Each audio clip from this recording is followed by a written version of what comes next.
Watch how cool this is, Griff. Watch this.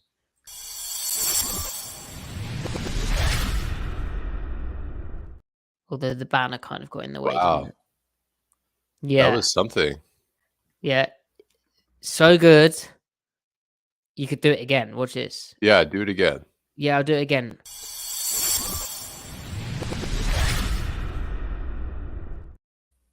That So was good. wow. Yeah, I just couldn't do that. absolutely stunning. I didn't know graphic design was your passion. No, well, that might be the company, Oh, Yeah. I think we were scheduled. I think we're scheduled to go live at 4:30. I think there may be a bit of a West Coast East Coast thing going on here. hmm okay. Top 3 Mel Brooks films. Go.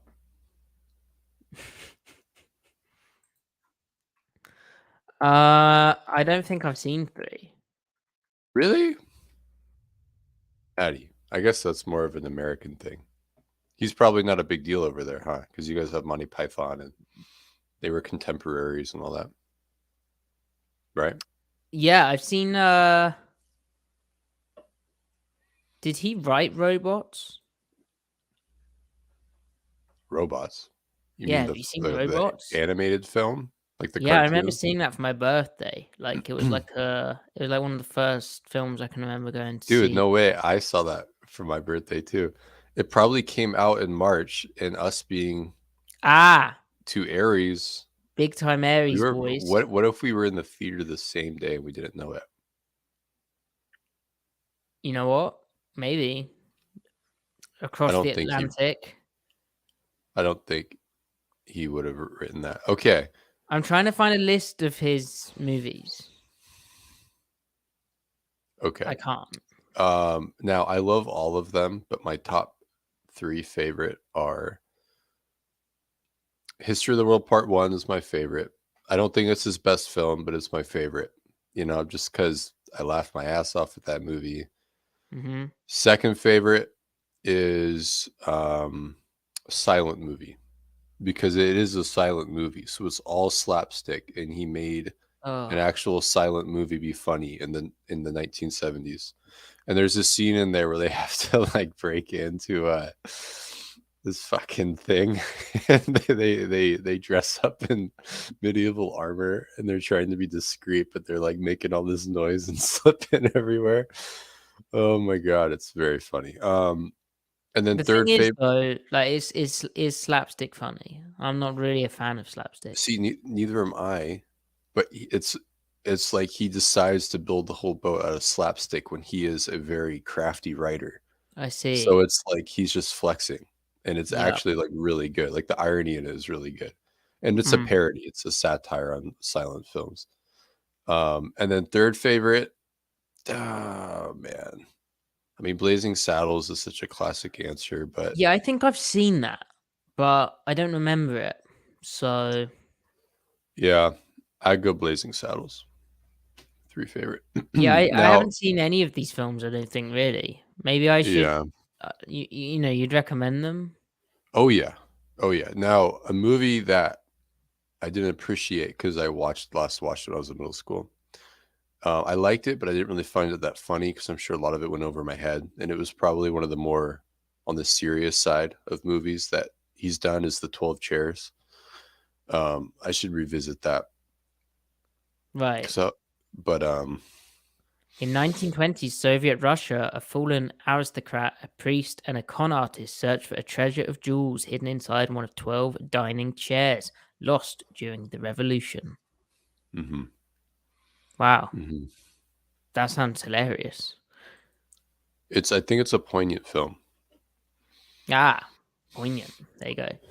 Look at Taylor in the chat. This is very kind. Thank you so much, Taylor. Happy Aries season to yourself, Taylor. Thank you, Taylor. Taylor will be helping us break down Pete Carroll and John Schneider's chart, and it will help inform our podcast when we preview the draft a few weeks Yeah, from now. perhaps we should do a mock draft where rather than scout the players, we just do it off horoscopes and that sort of thing. Yeah, we should. That'd be You'd get a that whole new audience, I imagine. we need to okay. We should try to predict a draft pick based off of Pete Carroll's horoscope. Anyway, I'm surprised he hasn't done that with his draft clues, or maybe he has. I know you'd think. He prefers the Oh, sun. I totally bet you that Pete is a astrology guy. There's no way he's not. There's no way he's not. Are you kidding me, Pete That's Carroll? how he's so positive.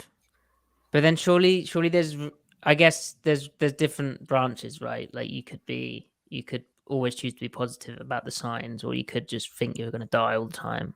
Like there's extremes to it. Sure. I mean, it's all for interpretation. Exactly. If nothing else, it makes you look inward. Am I right? But my fellow Aries. I thought you'd be looking outward, at the start. Maddie, rank the Aries in this podcast. Go. Well, that's it's quite an easy one. But if I just explain to the listener, I think first I put myself. And in then which order? Descending or ascending order? Oh, not like the best, I'm the best. And then the other Aries is you. So I'd put you last. I'd put you as the worst. Now, you might be the best Aries, but I'm better at being an Aries, if that makes sense. No, it doesn't really. You might have to explain that one. Now, I mean, do with it what you will. It's up for interpretation. Just like our horoscope today was. Our horoscope said to try new things. So we're going to try doing a podcast about the Seahawks instead of a podcast about this. Yes. Well, we did unveil a new intro. Spicy intro. Do you know what I tried today? I feel bad sharing this, but I'm going to have to. So I bought some Savoy cabbage and I had some left over. So I put it in a pasta dish. Now, cabbage and pasta does not sound good. Okay. Some people might not be fans of cabbage ordinarily, but it actually worked. I mean, cabbage and bacon go well together. Sure. So, in a pasta dish, it was fine. You just had to make sure it didn't go too soggy. You have to get it crispy, not insipid. Okay, two things. How do you? Okay, first of all, you said pasta. It's pasta. Secondly, how do Italians say that?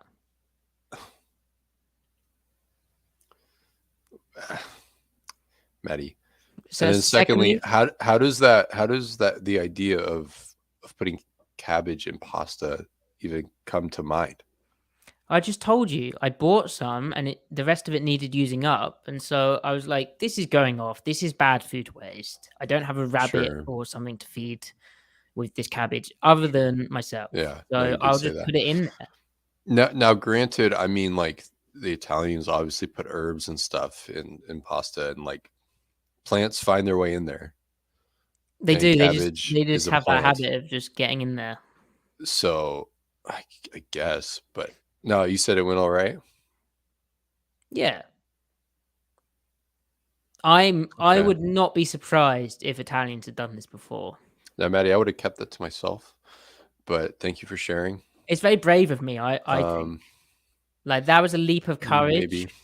I don't know how many likes or dislikes we've got on the video. Like the video, but we've been demonetized. Controversial issues here. You're gonna make the headlines of Italians mad at food pages across social media websites. No. They'll be like, oh, what a genius, Bella. It's a good show. I can't even remember what it was called. The Netflix one where Aziz Ansari goes around Italy. That was such a good show. And then obviously unfortunate things happened. Oh, but I love that show. I never watched that show. Oh, it's really good. And they always said allora and prego and good Italian words, which I'm probably butchering. The Italians do love their Italian words, that's for sure. They just love it. They just love saying Italian words. It's quite cool. Yeah. 7 likes. I think I was the 7th. Thank you, Reflect the Sun. No Okay. comments on the cabbage, so I think we snuck that one in, like I snuck it into the pasta. Right. Let's do the intro. Right. Everyone watch this. This is incredible. This is so cool.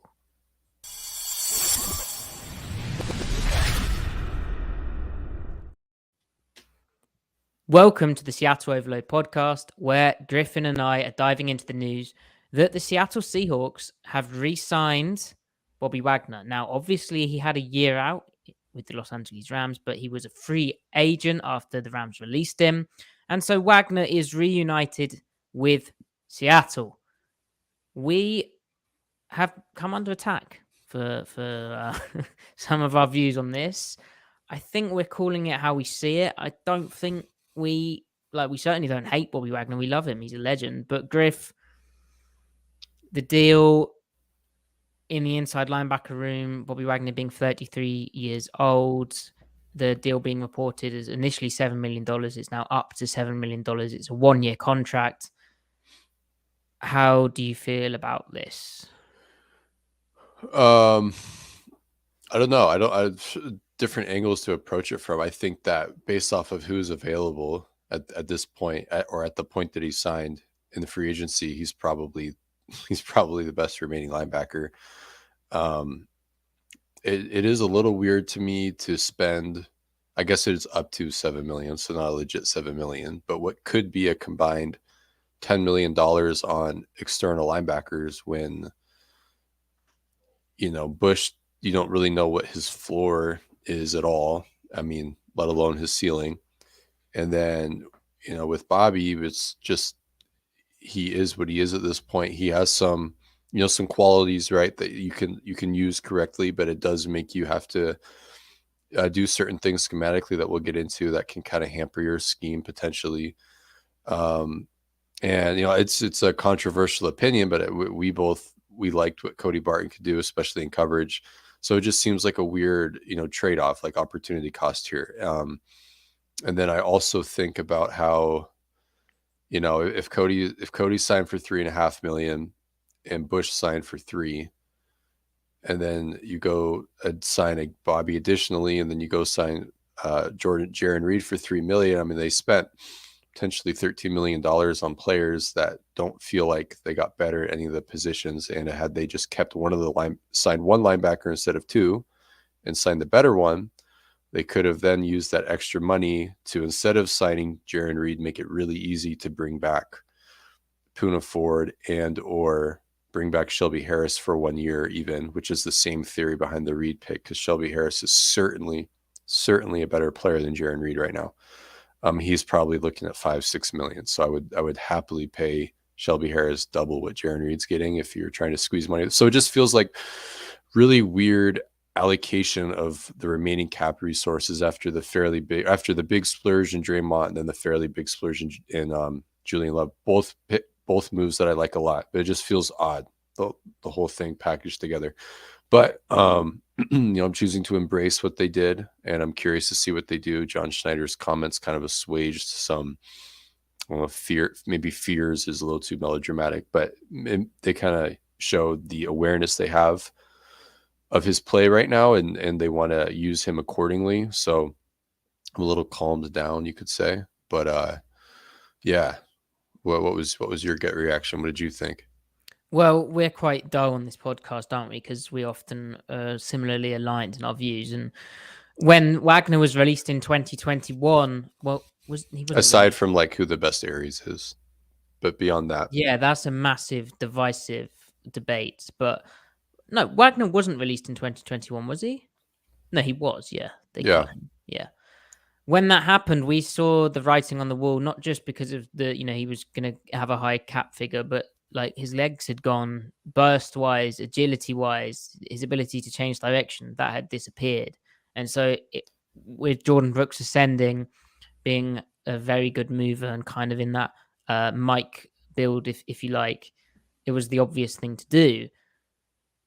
Wagner hasn't got any quicker and he hasn't got any more agile. And if you go to like the Rams tape, there's the same issues. The Rams had to kind of scheme around that. There's multiple clips that we've both posted of the Rams sort of having to compensate for that. Bizarrely, the Rams run now the same kind of coverage system as what Seattle's moved towards, and that does suit Wagner better than the old system of the old cover three, where it was like the stemming from like when Gus Bradley was the coach. Mm-hmm.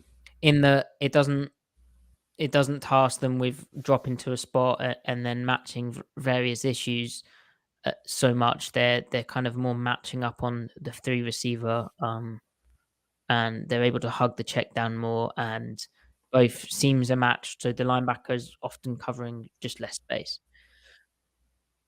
But Wagner's movement ability is still going to be a thing which you'll notice, and he kind of you referred to Schneider's comments about him not being playing 1,000 snaps, and how Schneider said at the owners' meeting how Pete Carroll and Clint Hurt have a cool plan for Bobby Wagner. It'll be interesting. It kind of seems like he's going to be a downhill kind of thumper in base, and he's still like very good at recognizing plays, recognizing blocking schemes, playing north south. Mm-hmm. But like, still, like the wide zone runs still exist, outside zone runs, still exist, and there are still issues with him having to flow outside. Like it takes him a while. If he reads the play wrong, or it's like a counter scheme or whatever, then that redirection, he's just slow and late to it. So he sort of has to speed everything up. This is all stuff we said in 2021, and we all saw in 2021. So, and then maybe in like the third down situations, Jamal Adams' return is going to be, it's not a certain thing. We'll talk about that later, but Wagner does offer the ability to be an excellent blitzer down at the line of scrimmage. Right. Perhaps they could use him as like a spinner. Say they trot out three defensive linemen in clear passing situations, 5-tech, head up, nose tackle on a 5-tech, and then Wagner kind of floating around off the ball. Maybe he'll rush, maybe he'll play the back. But it's again that situation where you can hug rush him in an overload front.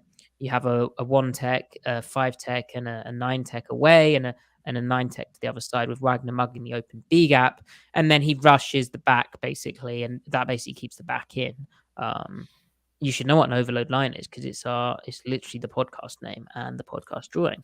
Anyway, so that there's clearly like a way to use him. It's just that with the comments that Schneider made throughout the offseason, it was really I was actually surprised that they ended up doing this. Now, maybe I shouldn't have been because it was their only option, but like when Cody Barton only got $3.5 million and was perfectly fine, it's kind of up to $7 million and then $3 million on Devin Bush. It's like, well, man, that's kind of and I got pelters, absolute pelters on Twitter for saying should have paid Cody Barton $5 million, but he brings more coverage ability than Wagner has at this stage, and we both believe he's much better against the run than people give credit for. Last year was obviously a complete mess. So there's lots of different with the defensive line, but there's like lots of different things going on here, and I think focusing on Wagner moving forward, like he'll be fine, but and his coverage, like his zone drops are still pretty good. He just has to kind of he just gets beat at cut points when if he's tight to someone and they break across his face, he's often caught of overstepping or caught out slightly out of phase at the cut. But like, he's still a very intelligent player. He knows football. It's just you can't do what they did last year where you had Jordan Brooks match three receiver or a receiver into the high hole and Wagner Barton be the on the cover 2 side, the wall defender, and carry the tight end down the seam. You can't have both linebackers be good at the coverage. Obviously, which no, go ahead. Obviously, the Devin Bush deal is actually like not $3 million. It'll be like probably they'll pay him like $1 million this season.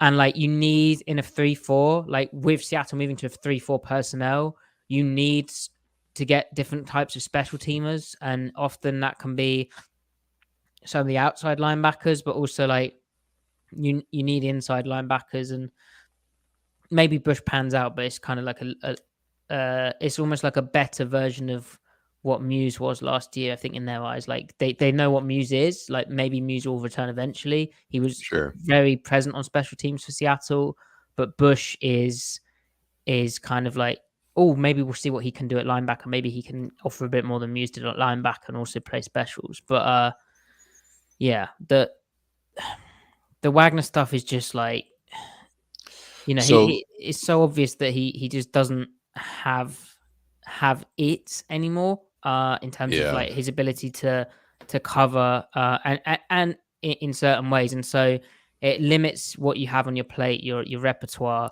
your versatility. You really have to sort of scheme for him and sort of scheme around him, and that that's fine. It is just not as good as it could be. And yeah, he is a stopgap right now, and the linebacker move market clearly went off in free agency much quicker than Schneider thought it would. Like he even said as much in his radio show. Like he didn't yeah. expect all these guys to fly off the table early. They took early deals. Obviously, free agents can have the freedom to choose where they land, and Barton landed in a really good spot for him to prove it with okay financial reward and being the green dot, the mic, which in a 4-3. Right. I feel like the way his contract is written, the only way he earns those incentives is if Brooks isn't able to basically tethered to playing time. And the only way he would get that playing time is if Brooks isn't able to go and they need like an emergency mic the first couple of weeks or maybe even month of the season. So it might just be like a built-in contingency. But yeah, like let's talk about how we think. Like John Schneider said, there's a plan. Let's talk about what that plan actually is and just go like package by package. So yeah, when you're in 3-4 base, let's just for the sake of discussion assume Brooks is playing. He's the Will in 3-4, right? Bobby will be playing Will in 3-4. When they go to their penny package or Falcon of old, the 5-1-5, he's off the field. And then the 2-4-5, say on early downs, like mixed tendency where it's like could be run or pass, like it's not clear cut pass all the way indications. So like say, maybe 1st and 10 under center, or then 2nd and 4, as opposed to 2nd and 8, 3rd and 7, 1st and 15, right? He might play the Will there a little bit, but then you're probably limited to only playing cover 3, which is fine because they're a pretty good cover 3 team to take pressure off because he'd be a hook defender. You can't play too high coverage there as a Will because then you don't want him being in the overhang. And the whole point is you want to be able to have that guy be weaponized a little bit. So that might be where big nickel comes in, where you have an actual safety just inserted as the weak side linebacker.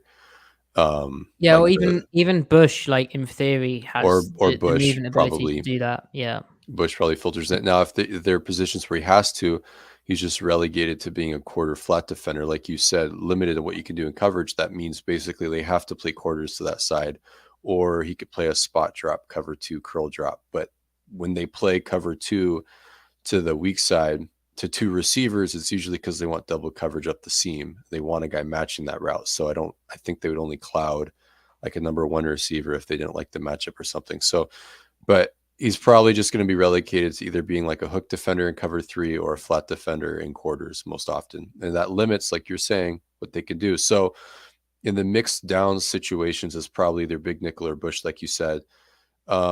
And then of course, like the 2-4-5 package on 2nd and 8 plus or 2nd and 7 plus, whatever, he's probably off the field.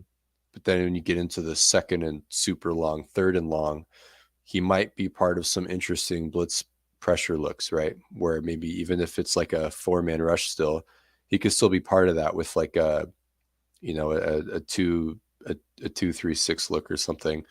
You could play around with it, right? Or even a 3-2-7 or whatever. Can I do math? 6. No, I can't. 3-2-6. So they could play around with it, and that could probably total up to about 400, 500 snaps.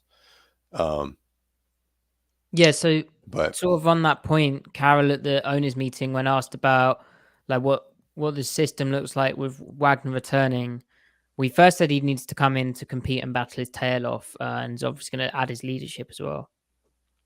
But he also said how we're a little bit different. We've added some stuff that I think will really fit. The fact he was in a system that was similar will help the process in that transition. There's nothing that we can't handle at all. I'm excited for Bobby to do the stuff that we're doing now, how we've kind of tweaked it and cleaned it up and all that. He'll add to it because of our background, also because we're doing some of everything. It will be a really cool process to watch how that goes.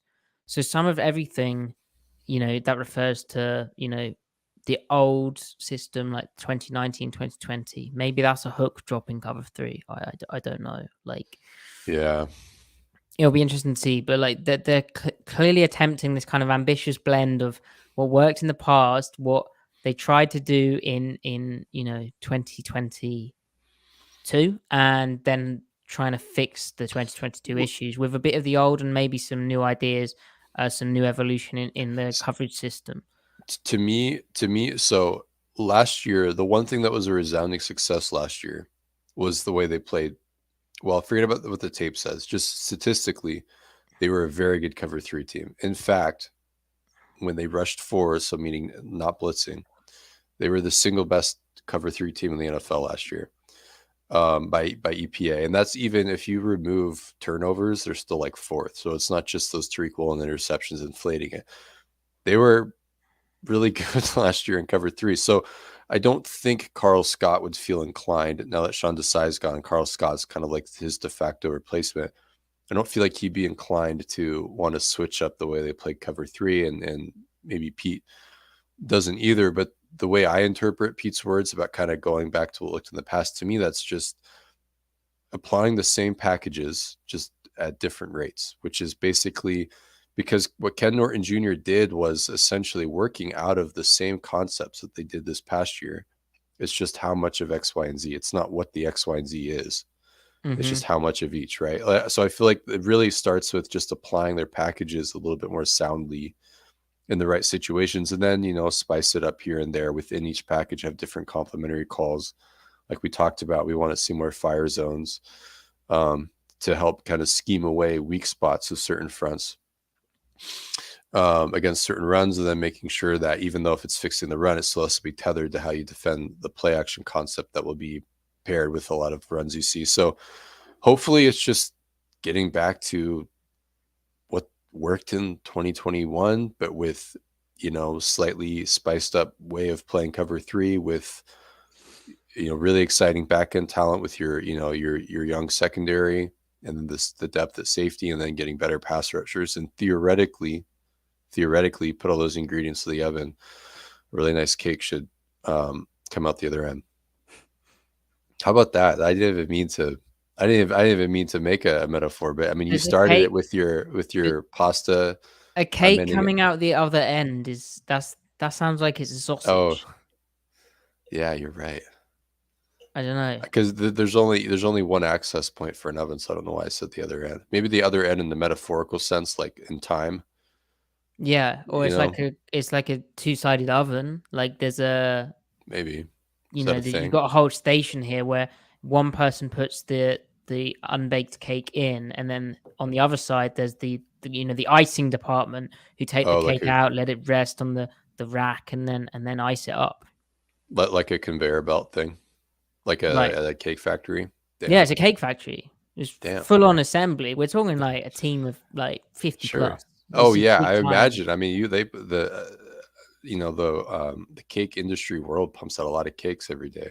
Yeah, they're just full of cake. Yeah, yeah. And do you Like, think that there are pasta and cabbage factories as well? no, Oh, really? they You think definitely that don't make pasta in a factory. It's made by hand. that's definitely not true? America, everything is made in a factory here. Ah, there you go. Right. So that's Bobby Wagner's edition addressed. I think, you know, it's nice that he gets to presumably finish his career in Seattle. Spooky that it's his 12th season. We should probably talk about, he wasn't all pro last year. We wouldn't probably agree with that, would we, from PFF?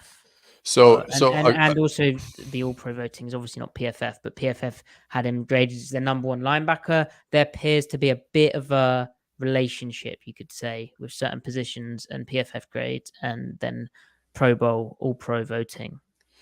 there is something there, because obviously, like, we've said everything we said about PFF, and even PFF doesn't advertise their grades as the only way to go about viewing a player. Mm-hmm. But so, like, you got people on Twitter like us and other people saying, Bobby really isn't as good as his PFF grade. But then you look at his PFF grade, and he's like the number one ranked linebacker in the league last year. So where's the disconnect? Well, I think there's something that we can take from this, and this is under the premise that his PFF grade says accurate. They're only grading what he's asked to do, Yeah, and now we it's believe that results, not sometimes, necessarily usage. right now, we believe sometimes that even despite that we could think that they're grading it wrong. But even Mm-hmm. so they're only grading what he's asked to do, and when we watch him on tape, what he's asked to do overall, all encompassing, is fairly low value compared to other linebackers that you consider elite, compared to what he used to do, what made him, Hall of Fame linebacker, right? And then further, and what that is in coverage, they have him basically just hugging the running back. Even if he's playing a middle hook, he doesn't really cap his zones often. It's only like in clear, like, X and long situations does he really gain depth, like you talked about. And he knows where the landmarks are. Like, he's a smart player. But in mixed down situations, early downs, he's just hugging the running back. It's very low strain, and it allows him also to be more aggressive against the run. And then sure, he's making plays inside the box against the run, not a lot of things outside the numbers.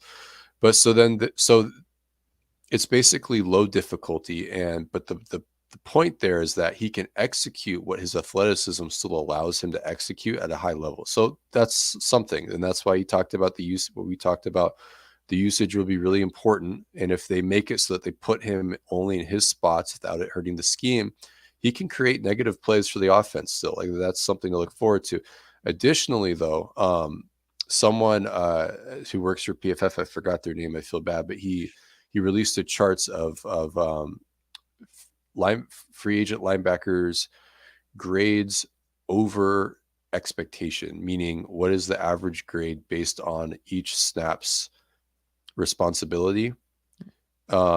Basically, it's trying to control for assignment difficulty, and he ranked below average. Now, that's still a little funky to me, because how do you determine that sort of thing? Difficulty, it's so subjective. But the principle there is that it suggests that his average assignment was very low difficulty. Yeah, sort of And he matching maybe what we've seen. isn't a 91 overall player right now. He just isn't. Like, if he was, the Rams would still be paying him, even with them trying to, like, that's like an anchor Not player, cutting him. Yeah.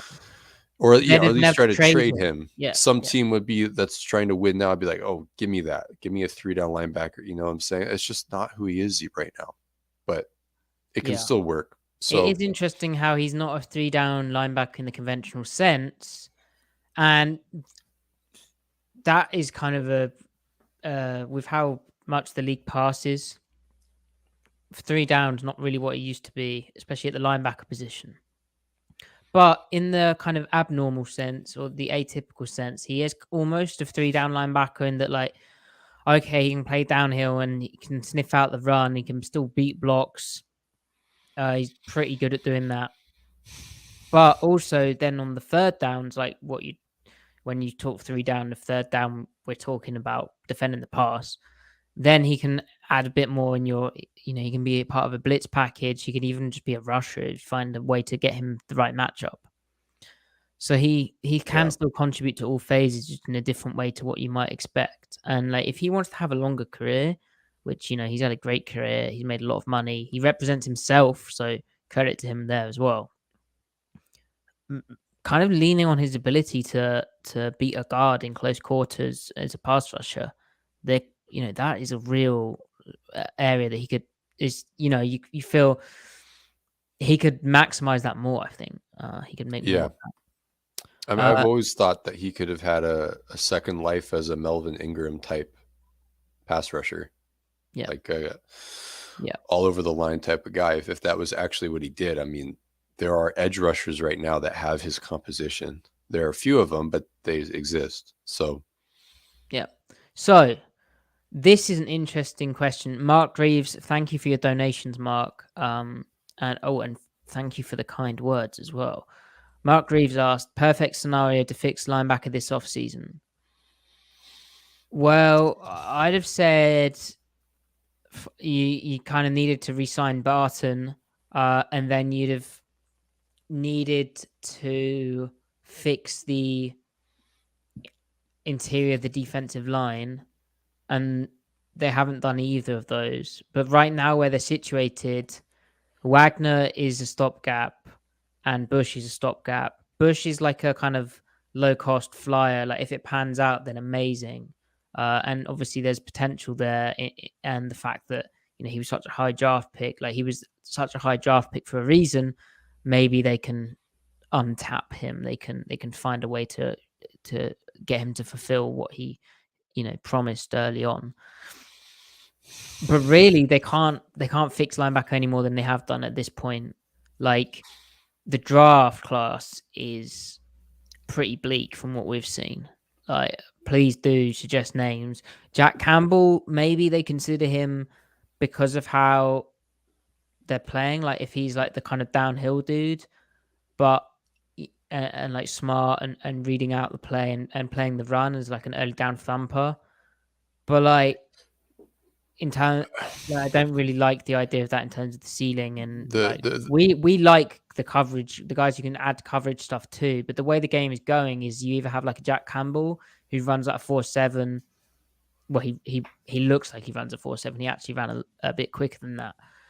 And he stops a run. He's a bigger body and he has short arms, but he can take on guards and win leverage against guard and smack them around.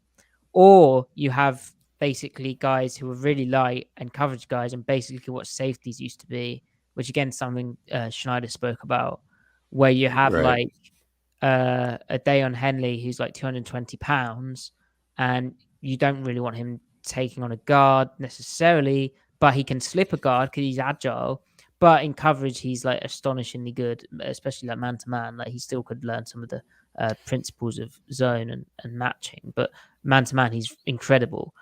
Or you get the big nickel stuff, and you like name people hyping up at the moment. It's Marte Mapu out of the draft. We'll also talk about the comments that Seattle made at the owners meeting regarding Julian Love. But like Griff, in terms of fixing linebacker this offseason, as Mark asked, I'm not sure what they could like. They can take a flyer on one of these draft guys, which I'm sure they'll do, but there isn't like that clear. Yeah. Like, is Henley that? I mean, if you're going to take a swing on someone, you probably go that direction. But I feel like they've backed themselves into a corner here, and they can't go linebacker on the first 2 days of their draft. Maybe the bottom of the third, for two different reasons. One, they're so depleted on the interior. They went into this draft, and now they can still make some signings. Don't get me wrong. They went into this draft needing to improve the ceiling players, but now the way free agency's gone, they could still use another ceiling player or two even. The more the merrier, but then they also kind of need to get the floor back up, and that's kind of like a lot of high quality defensive tackles are taken in the third round every year. They get you 400 to 600 snaps, and they don't become Pro Bowlers, but they become good players. They might need to snag two of those guys this year if they can't bring back Shelby Harris or Puna Ford. So I feel like they're going to have to allocate a lot of their picks at other positions away from linebacker. It really feels like, spending on the combination of Bush and Bobby that they really didn't plan on drafting linebacker early, like that they are indeed stopgap options. And then the best way to smooth that out for the sake of the team is like we talked about with how they manage their sub packages and stuff and manage snap counts. But then the other side of it is that, and this is another argument for having paying Cody, because you just embrace what you have, is because the weak side linebacker is not a high snap position, so it doesn't merit investing super highly in it anymore. Like the way they scheme, they can't justify spending maybe even a second round pick on a Will, no matter how good he is, because you have to play your nickel bear package if you want to be good in the NFL. If you're going to be a 3-4 team, you have to have its nickel complement, and you have to play that package. Nothing to do with what you think of your Will, but just because of it's formational stuff. It's other things, other considerations.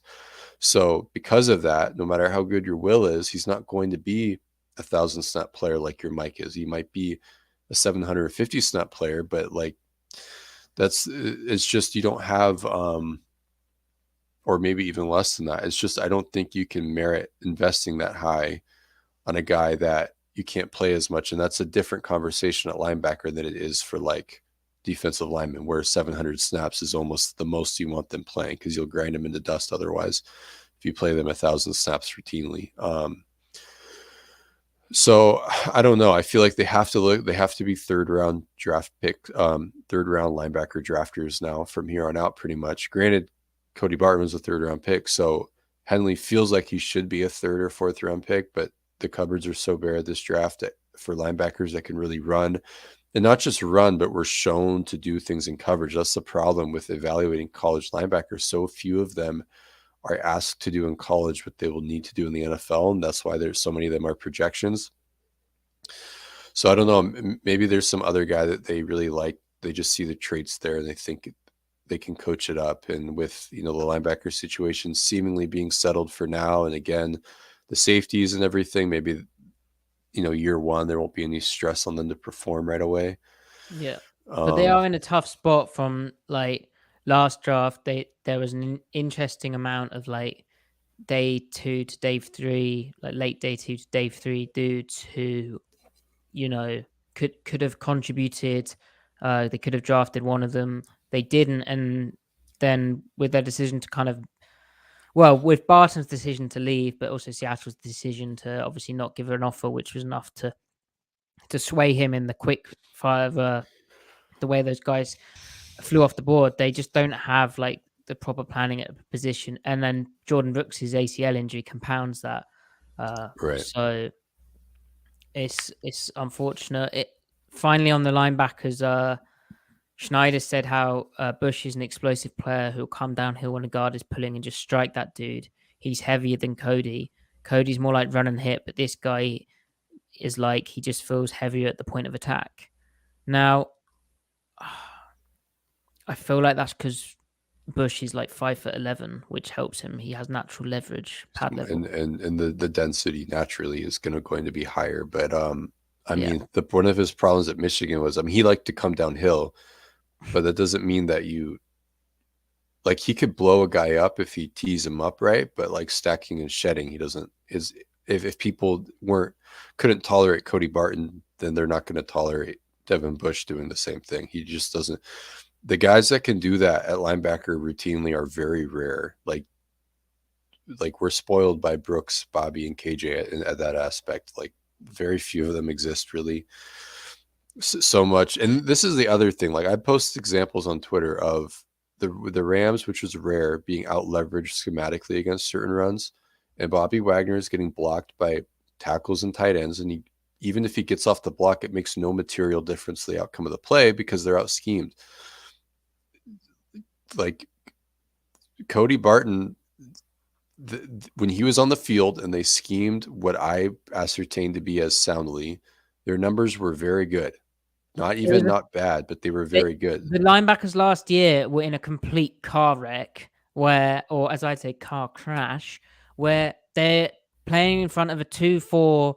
They're playing in front of two defensive linemen who, one, aren't very good at the gap and a half, playing heavy to a guard technique. And two, they're getting the type of runs which destroy that front, however good those people are. And that's Aaron Donald. Right. And so it's not going to matter how much this hypothetical linebacker replacement does at those sorts of things if they don't fix the scheme. It will all be for naught. He might look less helpless on tape, but the result will be the same. It will be a 12-yard run where they scamper out of bounds, running behind their lead blocker. And yeah, Bobby Wagner got down blocked and he can't do anything. Yeah, he doesn't look as helpless against it, but he's still not making the play because it's just it really starts at the scheme with this. So not to rant too much, but the 2-4-5 last year against standard runs like just zone, split zone, and duo, the Seahawks in this 2-4-5 front that we are ruining, they were ranked 17th in the league against that. That is totally respectable. It's not good. That duo number's slightly surprising. It yeah, maybe, but I feel like they had a lot of those runs go for like 4 or 5 yards, just no Yeah, I'm just explosives. thinking like how I've seen, like, for instance, Denver struggle in the same front against duo. Yeah, it's not ideal for it, but like the point is that when there's no moving parts, I think that Yeah, reflects that they actually do have a talent level to defend what they're schematically situated for. It's all the gap scheme runs or the pull schemes that yeah. eviscerated them, giving up like 8 yards per carry against gap schemes. And it's all schematic, like whiteboard. This is a beater. This is a beater. That's a beater. If the players would have to utterly dominate every rep to defeat that, like every single player. And if your scheme only works where every single player dominates their rep, then you have a bad scheme, or the way you're applying your scheme is not optimal. Mm-hmm. So, Um, so transitioning back from scheme to personnel, we mentioned defensive linemen. You sort of mentioned it in your answer about the linebackers. Pete Carroll spoke about Puna Ford. He said, hopefully we can keep talking. We'd love to have him back. We need him to come back. John Schneider spoke about Brian Monet. He was very cautious about that too. Sounded very downbeat about that. He said, let's find the... it's going to be a second half of the season. See how he's doing. It's a bad injury. Big man, bad injury. It sucks. He's a great kid. So Monet basically is yeah, out of the pictures in nose tackle. Schneider said how Jaron Reed expected potentially to play nose tackle, which sort of speaks to yeah. the fact that they do not have a nose tackle, which is comical. And it's so funny. You just, I'm not. It doesn't hurt. It's fine. I'm not. I'm not scared. And then Pete Carroll mentioned how uh, there's a lot of work to do still. We know that we're faced now with different circumstances to deal with just because we've spent a lot of money already and all of that. But we have a lot of work to do. We have a couple of great spots for guys, nose tackle, 3 technique, who want to come here. I added the nose tackle on 3 technique. This will be more of a recruiting process than anything. And I'll need the players to really help us on that as well as the coaches. Reading in between the lines, they don't have any money. So they basically need players to beg other players to sign for nothing, sign for peanuts. Don't go to a different team who's going to pay you more money. Come to Seattle for the culture. We've got some spots that we need to fill, and they're going to be crucial. I'm hoping some guys will see that this is a great opportunity for them to come in and be part of something really good. Schneider said it's coming along. It's definitely coming along. We definitely need 3 or 4 more guys that we need to help out on that God, man. side. I mean, The saying 3 or quality of 4, guys that we've added, I'm really happy about it. I mean, 3 or 4 is probably a bit of the draft as well, but right? Like some of those are going to be the draft. The thing is, like you need, they can't all be like the quote unquote the plan can't all be in the draft. That's just unrealistic because even if you draft 4 guys that you like, rookies are rookies. They're a total Pandora's box year one. Like you have no idea what you're getting yourself into. So you can't have 4 rookies playing 500 snaps on your each yeah, and I wondered, Griff, on that plus on point, your like defensive line. It's just I wondered, like, are they massively inspired by their success with playing rookies at corner, playing rookies at offensive tackle, and they're like, yeah, we'll just give it a go well because from a long-term angle, sure. Like but you're not what is Gino's contract then? If you're not, you right. have to be able to win now and win tomorrow. You And my can't issue just my issue with that approach as well is like last year, yeah, they had 2 rookies at offensive tackle, but they also had Stone Forsyth as a backup left tackle, and they true had Jake Curhan as a backup right tackle. Corner wise, quality they fallback options, yeah, you know, corner wise, they had Sidney Jones, who was really good last 2021 playing left corner, and then right Artie corner Burns. they had Artie Burns, who again solid vet. Now the nose tackle market is completely dried up. There maybe someone will get released, but like the and then Schneider said we're pretty tapped out. Talking about the salary cap, we have to be very careful how we proceed. I Uh, don't I don't really see how you can't rely on a rookie. It's pretty scary. Like I'm trying not to panic about it. You know, there are If moves which can be made, but like they're kind of not done very well here. They desperately need Poona Ford to return. and he can kill two birds with one stone because he's just another guy that fills snaps that has a high floor, but then also it fills the nose tackle need, so he can kind of be your de facto Al Woods and Brian Monet replacement, and then you go draft a nose tackle that you like. Now they have been connected to some nose tackles, and we'll talk about them when we get into our interior defensive line, tape breakdown. But it's you want to have a hedge. You don't want to have two rookie nose tackles. I mean, I just don't like it. Jaron Reed, I really don't want. I hope we don't have to see him at nose tackle. Really, Well, even though he started and his career as a one technique, but he did, but Reed is also his technique last year was awful. He looked done against the yeah, run. Now maybe they're clearly banking on them being able to reharness that. Obviously, Clint Hurt's a fan of him. Maybe things were dodgy in Green Bay at the end for Reed, and they didn't see eye to eye. But like that's like a no. By no means is that a certain thing. And he signed for fairly cheap when you break it down. Like they've gone cheap at defensive line other than Draymond Jones, and we'll talk we'll about him. basically Quentin Jefferson, Al Woods, Poona Ford, Shelby Harris all paid for Draymond. Right, which we'll talk about him in a second. But like in doing that, like they've got rid of their floor. Their floor's gone. They The don't floor is have gone. they don't have and with the caveat as well, not the caveat, the point that these defensive linemen who okay, they struggled last year, but when they were put in the right Contextually, schematic yeah, yeah. situations, like the context of that, they were really good against the run. They were good run defenders.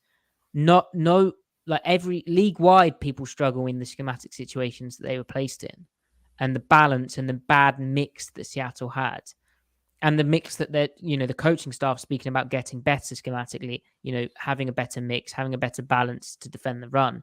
In the meantime, the front office got rid of all these guys, and they don't have anyone to sign.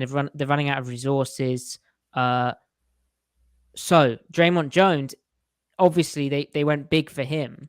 Now, we said at the time we thought that was so that they could get a guy who takes shots and takes chances, and more than like being a pass rusher and being effective at three tech, which Pete Carroll mentioned in the owners meeting he was a fan of.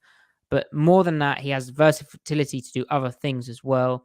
And we spoke about how it was his ability to win kind of from unexpected spots, to take his shot, to take chances, to penetrate and to wreck plays from areas where you wouldn't really expect it to happen. And that's exactly what Pete said. He said, I go back and keep giving Michael Bennett a little shout here. When Mike was with us, he was a real factor. He caused people problems. And he didn't cause people problems just by basic fundamental technique he played, but by the other aspects of the game that he brought. And Draymond has a variety of things. His expertise in using his body and movement and willingness to take a shot and take chances shows that he's got a knack that goes beyond a lot of other players. And so I think he's going to add a tremendous amount. He's going to enhance the relationships with the speed guys that we have on the edge. And the more factor they have to play off of him, the more opportunity and spacing it creates for the other guys. I think it's going to fit really, really well. I love the kid. He's serious, loves the game, has a really good mentality about studying it, working, and all that. So that's going to fit in, and our guys are going to love him. So that is, they wanted this kind of X factor to be a disruptor. And I think Draymond Jones at his best is that, especially like taking shots versus the run, getting into the backfield against like play action pass protection, winning late in pass protection reps to get late pressure, or say like as a long drop back or play action drop back, winning late to get pressure in the face and speed that process up. Yeah. He is that. And like you posted the you replied to my tweet with the clip of Michael Bennett closing the bubble of an over front. Maybe I think Jones, maybe the plan is also to Carroll spoke about committing differently on defense this year and not having two outside linebacker types necessarily. The plan might be for Jones to play some wide 9 tech, and then if he can take a shot inside to get into the open B gap and shoot into the backfield, play off people, because you posted a clip of Michael Bennett doing And that. that's when they're playing. They're like they're 2-4, 4-2-5 nickel front, right? Like beef it up. And So so like you would yeah. reserve that personnel grouping within that package for Well, like earlier downs where you want to be a nickel but still be more sound for the run. and what's cool about that, Griff, is that would then technically be a 3-3-5. So then, in theory, you could get into your 3-3-5 bear, where you then have Jones reduced down to enable the big nickel to cover down on the slot. Jones play the 4-eye, and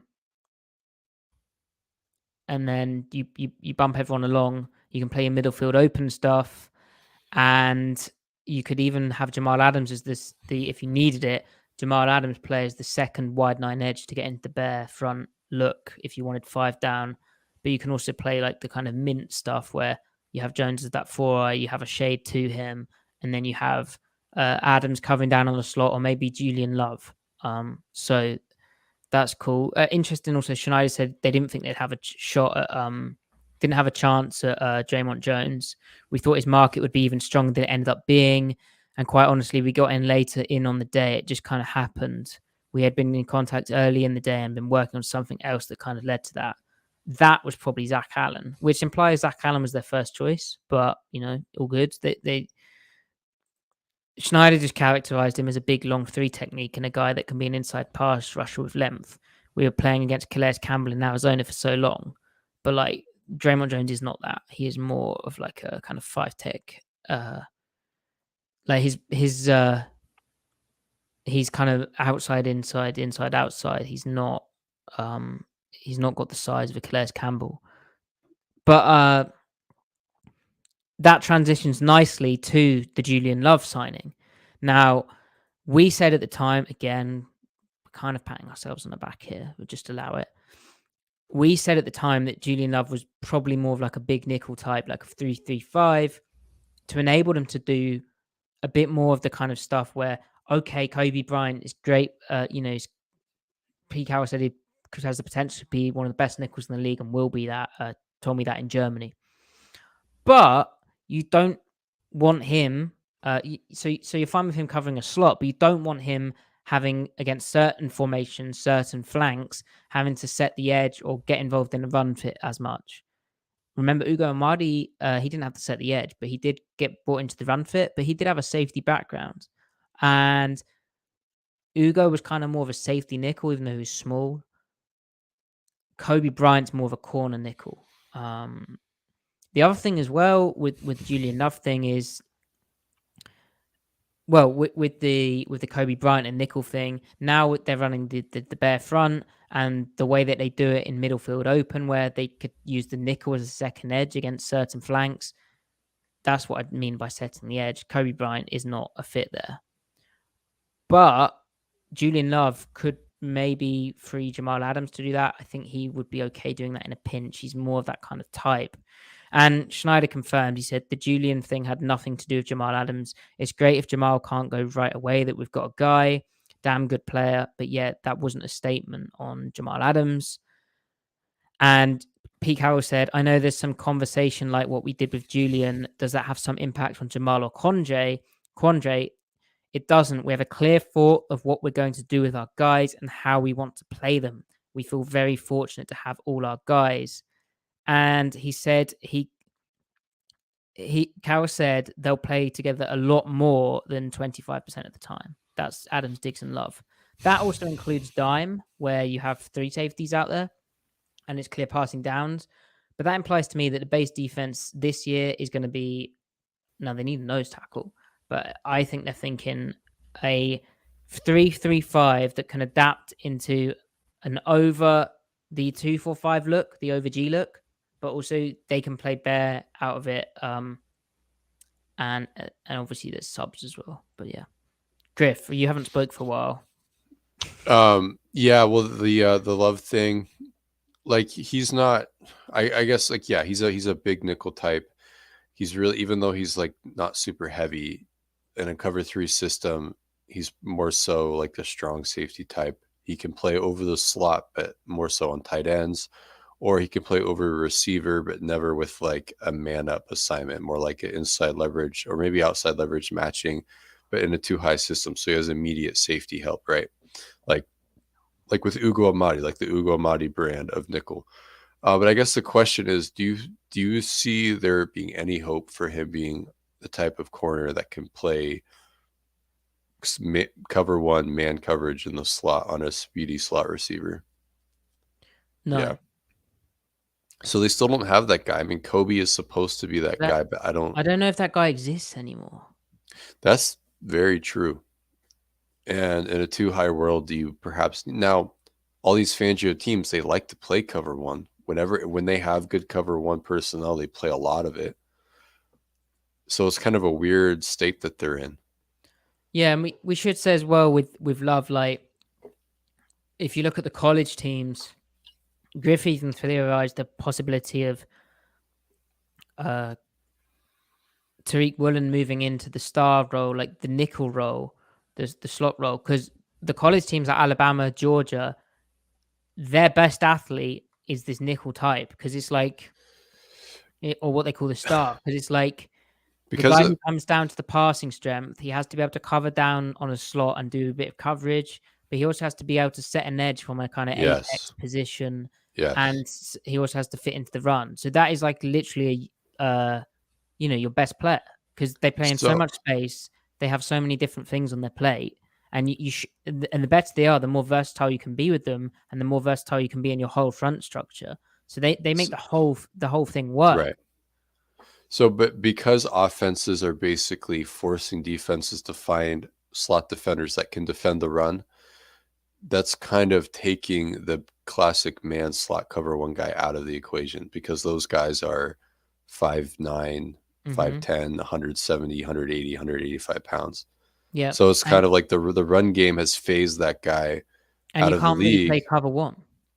and then you can't play cover one. And so it's interesting how we're seeing in a very indirect way the run game impacting how you roster, thus impacting how you can defend on passing downs. Um, yeah, dang. That's all the more reason why the run matters, folks. Yeah, the run Like does matter. there are no more Walter Thurmans, there are no more Justin Colemans. Rip. That's actually kind of crazy. They play outside now. They play outside now, that's right. So, And if they don't have the body to bang with a guy on the outside, then you cloud it. You're too high. or It's a too high league, yeah, so you cloud it, or they become a safety, or they like a become good a safety. safety. That's crazy, man. Wild. So, finally on the safeties, Pete Carroll, ever optimistic, said it sounds really good on Jamal Adams' injury. They sent some trainers out 10 days ago now it's a few more days ago, to go see Jamal Adams in Texas. Sounds like he's doing great. He's pushing it. He's going to try bust whatever projections that would keep him from not being ready for the start of the season. However, Pete didn't go out and say that he'll be ready for the start of camp.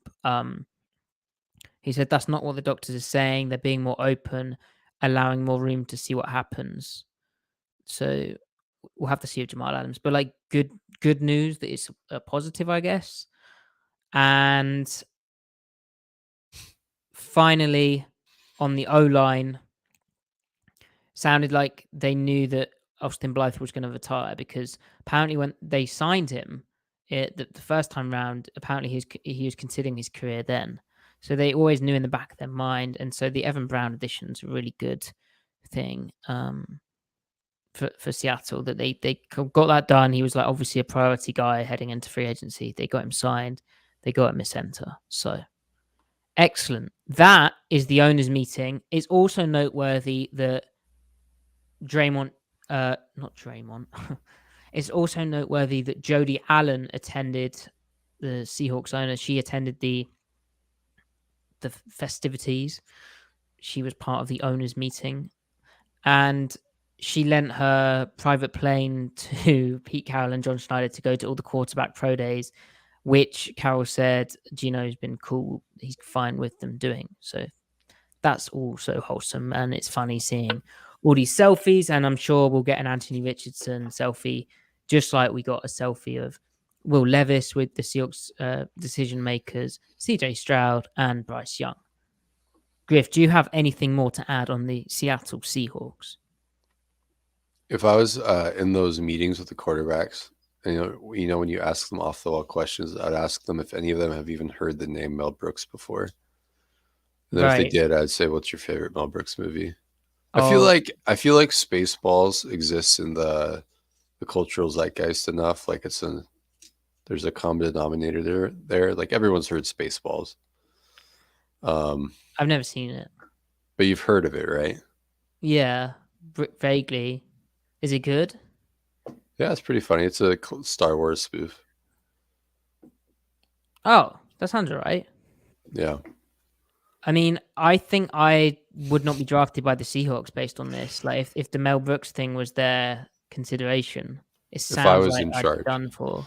Now, what if someone started like answering and like found out like they're like obsessed with Mel Brooks movies and they couldn't talk about anything else in the interview and like scared them off because they went too far in that direction. Yeah, potentially. I'd just stand on the table and be like, I'm an Aries. I'm the best player in the draft. Hmm. No, I would do that. I Yeah, thought of no, it first, actually. right. All right, everyone, like the video, subscribe to the channel, comment down below. Thanks for tuning in. Download the podcast, follow it. I just realized on Spotify, for instance, which is one of these podcast apps, you have to follow the podcast to subscribe to it. I'm very tech savvy. Follow Griff on Twitter at CMikeSpinMove. Follow me at Matty F. Brown. Follow Ty, our producer, at Dane Gunzelers. We appreciate you. We'll have an episode on the tweeners in the draft. We'll explain what a tweener is, and we'll have an episode on that probably tomorrow, maybe Friday, depends how we're doing with time. And we'll keep this ship rolling. A ship does not roll. We could roll, but that'd probably Like be a problem. like rolling waves.